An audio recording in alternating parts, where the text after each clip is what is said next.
কখনো কখনো জীবন এতটাই ভারী হয়ে ওঠে যে মন চায় সব ছেড়ে চুপ করে বসে থাকতে। দায়িত্ব, সংগ্রাম, মানুষের ব্যবহার সব কিছু মিলিয়ে ভেতরটা যেন ধীরে ধীরে ক্লান্ত হয়ে যায়। কিন্তু শ্রী শ্রী মা এই সহজ বাণী আমাদের অন্য এক সত্য শেখায়। তিনি বলেন, কাজ করতেই হয়, কারণ কর্ম থেকে পালিয়ে শান্তি পাওয়া যায় না।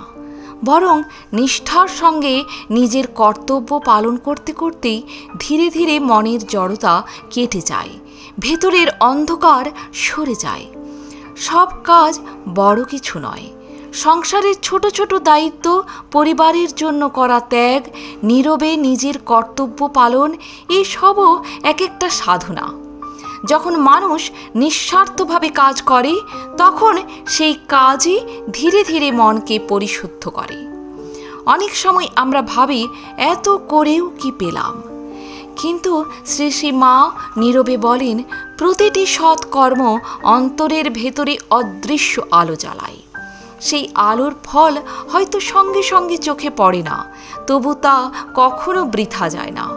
জীবনে ক্লান্তি আসবে, অবহেলা আসবে, তবু থেমে না গিয়ে শান্ত মনে নিজের কর্তব্য করে যাওয়ার মধ্যেই এক গভীর শক্তি লুকিয়ে আছে।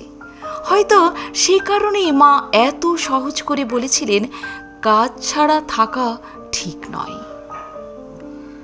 প্রণাম মা। আজ এ পর্যন্তই। ভালো থাকবেন, সুস্থ থাকবেন। যদি ভিডিওটি ভালো লাগে একটা লাইক অবশ্যই করে যাবেন। ধন্যবাদ।